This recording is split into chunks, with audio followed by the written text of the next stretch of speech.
मित्रों, आपकी बात आपके साथ राकेश मोहन त्यागी यूट्यूब चैनल के इस 349वें अंक में आज 1 सितंबर को मेरी भैया आप सभी को राम राम। मित्रों, आज की चर्चा का विषय त्रिस्तरीय पंचायत चुनाव से संबंधित है कि इन पंचायतों में हम सब कैसे ग्राम प्रधानी का चुनाव, क्षेत्र पंचायत का चुनाव, जिला पंचायत का चुनाव 19 अगस्त से 29 सितंबर के बीच होने वाली कुछ महत्वपूर्ण घटनाएं, कुछ महत्वपूर्ण कार्यक्रमों के माध्यम से कैसे जीत सकते हैं। दद्दा मेरे, आज मैं आप सबके जोरे बतवतो कैन आप सबके पास इसी क्रम में आया हूँ और मेरा अनुरोध है कि आप सब इसको ध्यान से सुनकर इस अंक के अंत में मैं आप सबके समक्ष हम सबको 19 अगस्त से 29 सितंबर तक क्या क्या कार्य करने चाहिए, जो व्यक्ति इन चुनाव को लड़ने के इच्छुक हैं या इन चुनाव में अपना किन्हीं कारणों से उनका मतदान नहीं हो पाता, वोट नहीं है, ऐसे लोगों को भी कुछ जानकारियां देने का काम कर रहे हैं। दद्दा, हम सब जानते हैं उत्तर प्रदेश एक बड़ा प्रदेश है। लगभग इस समय पंचायत चुनाव के लिए इसमें 12 करोड़ मतदाता हैं और चुनाव आयोग ने बिहार की तरह इन चुनाव से पूर्व मतदाता सूचियों का गहन पुनर्निरीक्षण करने का कार्य यहाँ भी शुरू करा है और जो इसकी प्राथमिक तैयारियां हुई हैं उसके आधार पर यह नज़र आया है कि लगभग 1.25 करोड़ वोट इन मतदाता सूचियों में संदिग्ध हैं और ऐसे संदिग्ध वोट इस कारण नज़र आए हैं, बल्दियत एक है, नाम एक है, आप सब देखते होंगे, और वह इस मतदाता सूची में भी उस मतदाता सूची में, लेकिन अपने को छुपाने के लिए इन लोगों ने कहीं उम्र का अंतर किया है, कहीं लिंग में अंतर किया है और कहीं पते में अंतर किया है। ऐसे संदिग्ध मतदाता जो 12 करोड़ में 1.25 करोड़ के लगभग ऐसे नज़र आए हैं, सर्वप्रथम उनकी जांच की जा रही है और पूरे प्रदेश के अंदर बीएलओ के ऊपर सुपरवाइज़र नियुक्त करके हर बूथ स्तर पर, हर ग्राम में यह कार्य बड़ी तेज़ी से चल रहा है और मैं नहीं जानता कि इन चुनाव के लड़ने के इच्छुक लोगों ने इस बारे में अपनी क्या तैयारी की। निश्चित ही ग्राम पंचायत का चुनाव लड़ने के ग्राम प्रधानी का खास तौर से क्रेज़ है और दद्दा आप सब जानते हैं गांव-गांव 2-2, 4-4, 6-6 लड़ते हैं। इस संबंध में मैं पूर्व में भी कई अंकों के माध्यम से आप सबसे इस बारे में चर्चा कर चुका हूँ कि किस प्रकार आवारा पशु है, गाँव की स्वच्छता है और ख़ास तौर से हर घर जल। इस मिशन को लेकर भी हम गांव की जनता के बीच, गरीब जनता के बीच उसके हृदय में अपना स्थान बना सकते हैं। ये मैं 1 वर्ष से आप सबके समक्ष मैंने कहा है कि छोटे छोटे कुछ कार्य करके, लेकिन बहुत बड़ी संख्या में लोग पुराने समय से जो चुनाव का एक परपाटी चली आ रही, किस प्रकार कच्ची पक्की थाने दरबार और एक नकारात्मकता का भाव लेकर केवल लड़ाई करके करवा के थाने दरबार करके लोगों को झंझट में फांस कर भाई भाई में वैमनस्यता पैदा कर मोहल्ले पड़ोस में एक छोटे से गांव में ग्राम प्रधानी के चुनाव के समय किस प्रकार कुछ ऐसे लोग, पंचायत चुनाव के इच्छुक लोग, किस प्रकार का वातावरण खराब करने का काम करते हैं, इस बारे में मैं आप सबको जागरूक लगातार कर चुका हूँ, करता रहता हूँ। दद्दा, चुनाव के समय हम सब सचेत रहें और अपने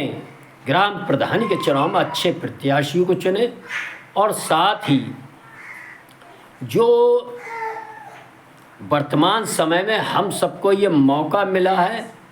और जिस प्रकार बिहार में एक बहुत बड़ी संख्या में आप सब देख रहे हैं किस प्रकार चुनाव आयोग ने इस गहन पुनर्निरीक्षण मतदाता सूची का जो किया, इसके माध्यम से किस प्रकार लाखों लाख ऐसे अवैध मतदाता घुसपैठिए, वहाँ तो बहुत बड़ी मात्रा में बांग्लादेश के घुसपैठिए भी शामिल हुए थे, रोहिंग्या भी थे। उत्तर प्रदेश के खास तौर से नेपाल बॉर्डर के जो लगते हुए बूथ हैं या जिले हैं उनमें भी ये समस्या आप देखेंगे, बहुत बड़ी संख्या में ऐसे मतदाता पाए जाएंगे, वो एक आगे का विषय है। लेकिन हम अपने बूथ स्तर पर क्या कर सकते हैं? यदि हमारे बूथ पर हमारे बीएलओ जो हमारे गांव में ही रहते हैं, हमारे मतदान केंद्र पर अभी तक मतदाता सूची का प्रदर्शन नहीं किया है, यदि हम चुनाव लड़ने के इच्छुक हैं, हमने अभी पेन ड्राइव में उनसे प्राप्त मतदाता सूची नहीं की है, तो ये हमारा दोष है, हमको मिलना चाहिए और वर्तमान मतदाता सूची लेना चाहिए। हम चुनाव लड़ने के इच्छुक हैं और उस मतदाता सूची का घर घर जाकर स्वयं भी पुनर्निरीक्षण करना चाहिए कि इसमें उस घर में कितने लोग ऐसे हैं कहीं मृतक हो गए या कहीं बाहर चले गए, उनका वोट कटना चाहिए, और कितने लोग ऐसे हैं जिन्होंने 18 वर्ष की आयु पूर्ण कर ली है, इनको इस चुनाव में मतदान करने का अवसर मिलना चाहिए। मित्रों, मेरा अनुरोध है कि यदि हम एक छोटा सा काम ये 2, 4, 6 दिन में हम गांव में अपने कर सकते हैं और मतदाता सूची को लेकर घर घर जाकर एक रजिस्टर लेकर इस काम को हम जब करेंगे तो हम देखेंगे कि बहुत सी चीज़ें हमारी समझ में आएगी। हम चुनाव लड़ने के इच्छुक हैं, किस वर्ग के, किस तरह के हमारे गांव में मतदाता हैं, किस आयु वर्ग के हैं, किस तरह के लोग हैं। जब हम देखेंगे तो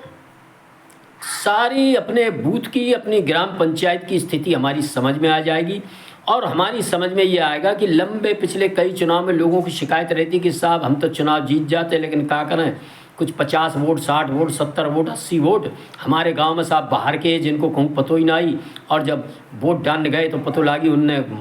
जन कहाँ से आए के पूरे वोट डाल दिए। जिसका मतदाता सूची में नाम है फिर हम उसको वोट डालने से नहीं रोक पाएंगे। मित्रों, मेरा अनुरोध है, जो 19 अगस्त से 29 सितंबर तक हम सबको मौका चुनाव आयोग ने दिया है, बीएलओ के ऊपर जो ऑपरेटर नियुक्त किए गए हैं और उप जिलाधिकारी एसडीएम कार्यालय से ये सारी मॉनिटरिंग हो रही है। लेकिन यदि हमारे गांव में हमारे बीएलओ साहब ने ये कार्य शुरू नहीं किया, अभी तक घरों पर जाकर ये पुनर्निरीक्षण अभियान नहीं किया, पूछताछ नहीं किया, नए वोटरों के बारे में जानकारी नहीं ली है, पुराने अवैध मतदाता के बारे में जानकारी नहीं ली है, तो हमको सचेत हो जाना चाहिए, सजग हो जाना चाहिए कि हम अपने चुनाव लड़ने के प्रति निश्चित ही गंभीर नहीं है। हम किन्हीं और बातों से चुनाव लड़ रहे हैं, लेकिन चुनाव लड़ने में सबसे महत्वपूर्ण चीज़ जो आती है वह होती है मतदाता सूची। वही हमारी रामायण और गीता है, उसका हमें पूर्णतः अध्ययन करना चाहिए, कंठस्थ कब हो जाना चाहिए कि आखिर किस घर में किस वर्ग के, किस आयु वर्ग के कैसे मतदाता हैं और हमको इनसे क्या बात करनी है। यदि ये नहीं और हम कुछ नहीं कर सकें तो 1076 पर यदि हमारे बीएलओ किन्हीं प्रधान के पक्ष में वे अन्य किसी प्रकार का पक्षपात पूर्ण कार्य करते नजर आए, 1076 पर हमको लगातार शिकायत करना चाहिए, अन्य लोगों से करवाना चाहिए। जो मतदाता 18 वर्ष की नवयुवक नवयुवतियाँ पूरी हो चुकी हैं तो उनके बीएलओ उनके पास आकर उनसे संपर्क कर उनसे उचित कागज़ नहीं प्राप्त कर रहा है तो इसकी भी बारे में पहले बीएलओ से संपर्क करना चाहिए, उप जिलाधिकारी कार्यालय को जानकारी देना चाहिए। यदि ये भी ना कर पाएँ तो फ़ोन से 1076 पर यह जानकारी, अपनी शिकायत जरूर दर्ज कराएं, जिससे कि आपके ग्राम पंचायत की, आपके क्षेत्र पंचायत की, आपके जिला पंचायत में जो विभिन्न ग्राम पंचायतें हैं, जो बूथ हैं, उन पर जो मतदाता सूची है उनमें सुधार हो, वह शुद्धिकरण होकर सही रूप में आए। मित्रों, पूज्य बाबा साहब की जैसी इच्छा थी कि हर चुनाव में यह मतदाता के हाथ में है कि वह ऐसे लोगों को सत्ता की बागडोर सौंपे जो बाबा साहब द्वारा बनाए संविधान की उचित प्रकार से रक्षा कर सके। उसी संविधान के अनुरूप आपको सारी सरकारी योजनाओं का लाभ दिला सके, यह केवल आपके हाथ में है। मैं विभिन्न अंकों के माध्यम से आपको लगातार इस ओर जानकारी देते हुए आपको ध्यान दिलाना, आपका ध्यान आकर्षित कराता रहता है, हमसे कोई चूक ना हो जाए, भूल ना हो जाए। भले ही हमारी केंद्र में सरकार अच्छी हो, हमारी प्रदेश में अच्छी हो, हमारी कहीं भी, लेकिन यदि ग्राम पंचायत स्तर पर हम अच्छे लोगों के हाथ यदि शासन करने का मौका नहीं दे पाए अपने कीमती मतदान द्वारा, तो फिर हम बात को शिकायत करते रह जाएंगे। इस ओर ध्यान दें और 29 सितंबर तक जो मतदाता सूची शुद्धिकरण का काम चल रहा है उसमें प्रत्याशी नहीं व अन्य लोग भी जागरूक हों और एक बार ज़रा ध्यान दें कि आखिर हमारे ग्राम पंचायत का बीएलओ हमारे घर तक, हमारे मोहल्ले में, हमारे कुरमा के, हमारे खानदान, हमारे बेटे बेटियों के वोटों को चेक करने क्यों नहीं आए तो निश्चित ही 1076 पर फ़ोन करेंगे। इसी आशा विश्वास के साथ मैं इस अंक में अपनी वाणी को विराम देता हूँ। आने वाला जो चुनाव है वह निश्चित ही अप्रैल से, अगली 26 की अप्रैल से 6 जून के बीच संपन्न होने वाला है। समय ज़्यादा नहीं है। सचेत हों, सजग हों, संगठित हों। धन्यवाद। जय श्री राम, जय श्री वाल्मीकि भगवान। भारत माता की जय।